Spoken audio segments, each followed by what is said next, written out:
വളാഞ്ചേരി നഗരസഭയിലെ അഴിമതിക്കും കെടുകാര്യസ്ഥതയ്ക്കുമെതിരെ CPIM municipal office ഉപരോധം തീർക്കുമെന്ന് CPIM നേതാക്കൾ വളാഞ്ചേരിയിൽ വാർത്താസമ്മേളനത്തിൽ അറിയിച്ചു.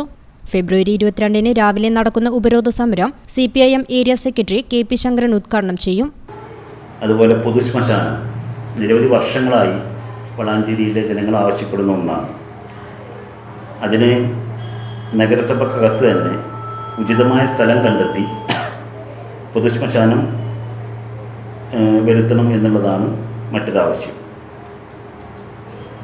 ഏറ്റവും രൂക്ഷമായൊരു പ്രശ്നം നിൽക്കുന്നത് മുനിസിപ്പൽ ഓഫീസിനകത്തുള്ള കെടുകാര്യസ്ഥതയും അഴിമതിയും അതുപോലെ തന്നെ സർട്ടിഫിക്കറ്റുകൾ സമയബന്ധിതമായി ആളുകൾക്ക് ലഭിക്കുന്നതിൽ വരുന്ന കാലതാമസവും ഇതാ മുൻനിർത്തിക്കൊണ്ടുള്ള വിഷയങ്ങളും ഉൾപ്പെടുത്തിയിട്ടുണ്ട്. കുറേ ഈ പുറംപൂച്ച് കാണിക്കുക എന്നതിനപ്പുറത്തേക്ക് പോകാൻ വളാഞ്ചേരി നഗരസഭാ ഭരണസമിതിക്ക് കഴിയുന്നില്ല. ഇപ്പോൾ കഴിഞ്ഞ ദിവസം വയോജനങ്ങൾക്ക് കിറ്റ് കൊടുക്കുന്നൊരു പരിപാടി നല്ല കാര്യമാണ്, അതിന് സംശയമൊന്നുമില്ല. പക്ഷെ അതെങ്ങനെയാണ് കൊടുത്തത്? എല്ലാവരെയും ടൗൺ ഹാളിൽ വിളിച്ചു കൂട്ടി അതിൻ്റെ ഒരു ഉദ്ഘാടനമൊക്കെ നടത്തി. പിന്നീട് നീണ്ട ക്യൂവിൽ നിൽക്കുകയാണ്. ആര്? ചെറുപ്പക്കാരല്ല, പ്രായമായിട്ടുള്ള ആളുകൾ. അവർ നീണ്ട ക്യൂവിൽ മണിക്കൂറുകളോളം നിന്ന് മാറാരോഗ്യങ്ങളും നിത്യരോഗികളുള്ള ആളുകളെ ബുദ്ധിമുട്ടിക്കുന്ന സമീപനം. എന്നാൽ ചില കൗൺസിലർമാർക്ക്, പ്രത്യേകിച്ച് ഭരണപക്ഷത്തുള്ള ചില കൗൺസിലർമാർക്ക് സൗകര്യപ്പെടുത്തുന്ന രീതിയിൽ വാഹനത്തിൽ അവരവരുടെ വാർഡുകളിൽ കൊണ്ടുപോയി വിതരണം ചെയ്യാനുള്ള സൗകര്യം കൊടുക്കുക.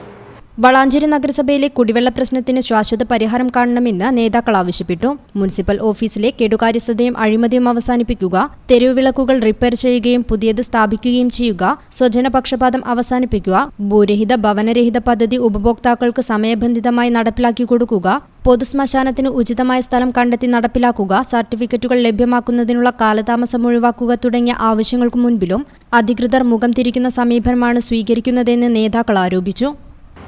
വളാഞ്ചേരിയിൽ നടക്കാത്തതിൻ്റെ കാരണം നേരത്തെ ലോക്കൽ സെക്രട്ടറി സൂചിപ്പിച്ചു, ഇവിടെ ഒരു എയുടെ കുറവുണ്ട് എന്നുള്ളത്.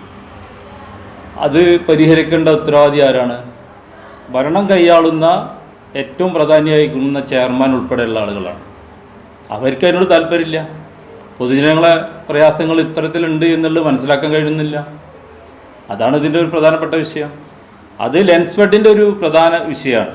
അവരുടെ പെർമിറ്റ് ഇവിടെ കൊടുക്കുമ്പോൾ അത് സ്വീകരിക്കാൻ പറ്റാത്തൊരവസ്ഥ ഉണ്ടെന്നല്ല. നേരെ മറിച്ച് മലപ്പുറത്ത് പോയി നോക്കി, പെരിന്തൽമണ്ണ പോയി നോക്കി. അതുപോലെ കുടിവെള്ള പദ്ധതി അമൃത്, ജലധാര എന്നൊക്കെ പറയാമെന്നല്ലാതെ പടിഞ്ഞാറും കിഴക്കും 2 കുടിവെള്ള പദ്ധതി ഇതേ പോകുന്നുണ്ട് വാട്ടർ അതോറിറ്റിയുടെ. അതിന് എക്സ്റ്റൻഷൻ കൊടുക്കാൻ വേണ്ടി പ്രമേയം പാസ്സാക്കി പിന്നെ മന്ത്രിമാരെ പോയി കണ്ട് അത് സാങ്ഷൻ ചെയ്യേണ്ട ചുമതല ഇടതുപക്ഷമോ പ്രതിപക്ഷമോ എന്നില്ലല്ലോ, ഒരു ഭരണസമിതിക്കുണ്ടല്ലോ. അങ്ങനെയാണല്ലോ നമ്മളൊക്കെ ചെയ്യാറ്.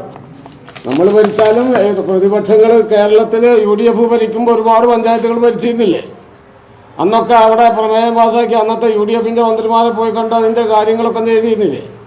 വളാഞ്ചേരി പ്രസ് ക്ലബ്ബിൽ നടന്ന വാർത്താ സമ്മേളനത്തിൽ CPM local secretary K M. Firoz Babu, councillor EP. Achuthan, N. Venugopal തുടങ്ങിയവർ കാര്യങ്ങൾ വിശദീകരിച്ചു. News bureau, Valanchery. Doctor Ambika's Abhaya Ayurveda and wellness, Valanchery Pattambi road, Valiyakunnu. Phone 9447 0555575.